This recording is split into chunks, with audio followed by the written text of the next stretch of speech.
Du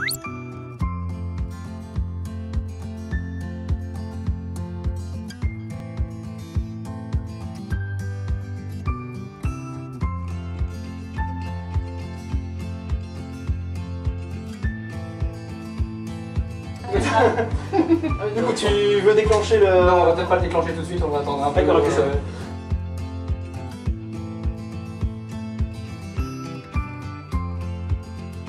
Des deux pentes, il y a un espèce de fin fil comme ça.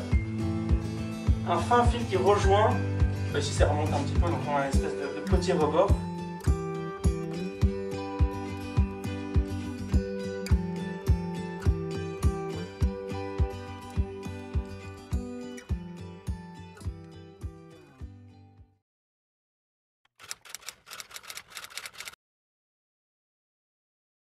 Bonjour Julien. Salut, salut Blaise. Comment tu vas? Ça va, ça va. On vient de faire une partie là au MAD de jeu de rôle. Ça s'est plutôt bien passé. Plutôt bien passé? Ouais, ouais. Ah, tant mieux. Justement, tu as fait un jeu de rôle et dis-moi, qu'est-ce que c'est un jeu de rôle en fait? Alors un jeu de rôle, c'est une activité dans laquelle il y a une personne, ici c'était moi, qui est meneur de jeu, donc qui va gérer l'histoire qui se passe autour de la table. Il y a d'autres gens qui sont là, qui vont incarner des personnages. Normalement on peut les créer, mais ici ils étaient déjà créés pour gagner un peu de fluidité en jeu. Et ensuite on va créer, moi j'ai préparé quelques trucs, mais on va quand même créer quelque chose de collaboratif. Sur, ici c'était 1h30, peut-être un peu plus. Ok, oui. Et le but du jeu, qu'est-ce que c'est en fait? Il n'y a pas vraiment de but, moi j'imagine juste une histoire qui pourrait être sympa, de vivre avec des gens.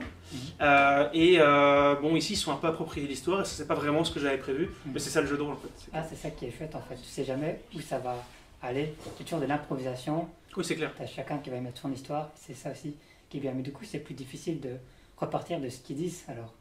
Moi j'ai un petit peu l'habitude, j'ai pas non plus beaucoup d'années de jeu de rôle, donc j'ai commencé en 2016 le jeu de rôle.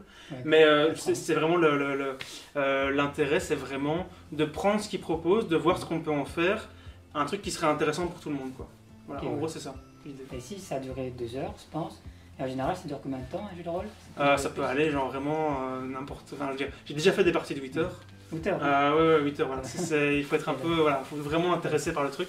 Mais c'est bien parce qu'on est vraiment à fond, on est immergé là-dedans. Ouais. Et moi j'ai regardé les participants et justement je trouvais que tu étais vachement immergé. Et justement tu en avais qui n'avaient jamais fait de jeu de rôle. Et pourtant ça a été tout seul avec ces gens-là. Du coup c'est un peu pour tous les publics en fait. C'est pas pour des gens qui ont déjà fait des jeux de rôle, c'est vraiment pour tous les publics. Mais en fait, je pense que chacun a des choses à proposer. En fait, c'est ça le jeu de rôle finalement. C'est chacun, face à une situation dans laquelle il est acteur, a quelque chose à proposer. Donc c'est en ça que le jeu de rôle c'est quand même universel. Voilà, c'est ça, faut pas avoir une base en improvisation entre guillemets, que c'est vraiment adapté. Non, clairement pas, hein, clairement pas. Ici, je pense pas que les gens faisaient du théâtre. Moi, j'en fais pas, j'en ai jamais fait. Voilà, je prends juste les propositions et on essaie de faire quelque chose, quoi. Ouais, c'est ça, ouais. Et j'ai vu que tu parlais aussi des enfants, qu'ils avaient plus facile à faire ce jeu. C'est pas vraiment ça que j'ai dit, mais en gros, je veux dire, les enfants, donc ici nous on a un peu la barrière sociale, c'est-à-dire qu'on est des adultes et il y a cette espèce de barrière qui veut que on se sent peut-être un peu jugé et parfois on réagit pas comme on voudrait réagir. Les enfants, quand ils sont assez jeunes, ils ont pas cette barrière. J'ai jamais fait de jeu de rôle avec des enfants, mais j'en ai déjà vu faire. Ouais, voilà, donc les enfants, ils ont une idée. Ils le disent aux autres joueurs et je veux dire, il y a un truc qui se fait naturellement, quoi. Ouais, c'est ça, nous on a encore une façon de penser un peu plus cadrée peut-être en grandissant. C'est ça, voilà. Alors que les enfants ils sont libres de penser comme ils veulent, ils ont plus d'imagination, peut-être plus facile du coup à rentrer. Et je pense que les adultes ont la même imagination que les enfants, mais c'est juste qu'on se dit, si je dis ça, est-ce qu'on va me juger, est-ce qu'on va me dire, c'est bizarre quand même de penser ça ou quoi? Les enfants, ils ont pas ça. Les enfants, ils disent moi je veux sauver la princesse, est-ce que ça vous dit qu'on aille sauver la princesse? Ils vont pas le formuler comme ça, mais c'est l'idée, quoi. C'est ça. Voilà. Du coup, si tu as proposé ce jeu, en fait tu aimerais bien le proposer à des entreprises, des particuliers, c'est ça? Donc à la base c'est entreprise, parce que le jeu de rôle c'est un passe-temps qui est gratuit. Je veux dire, moi j'espère professionnaliser ça pour, je veux dire, que je sois légitime de demander de l'argent pour ça. Mais en gros, les entreprises, je pense qu'il y a vraiment un moyen d'intégrer par exemple un nouvel arrivant, quelqu'un qui vient d'arriver et qui ne se sent pas spécialement à l'aise dans une équipe.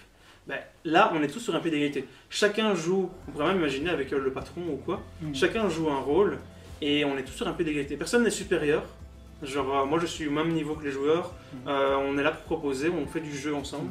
On a utilisé comment dire, un paperboard, mais un board, pour que les gens voient un peu plus, parce qu'il faut quand même essayer de créer un imaginaire commun. C'est-à-dire, moi si je dis, vous entrez dans une pièce, personne n'imagine la même pièce. Il y a des gens qui verront une commode avec une urne et peut-être une fleur, ou enfin un vase et une fleur.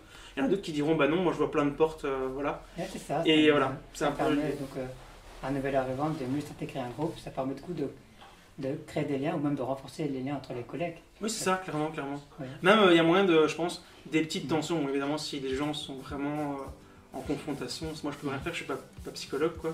Mais genre, les gens peuvent vraiment apprendre un peu comment les autres réagissent, comment les autres pensent, etc. Et ça peut vraiment te permettre d'avoir de l'empathie et de dire, bah voilà, lui il pense comme ça, donc je pense que je peux comprendre ce qu'il veut dire, et puis plus tard dans le boulot, comprendre mieux comment quelqu'un pense en fait, réfléchit. Ça c'est ma conviction profonde de ce que le jeu de rôle apporte. Oui. Voilà. Bien, merci à toi, c'était très intéressant. Bah, merci à toi aussi d'avoir filmé, d'avoir De rien. interviewé, première interview.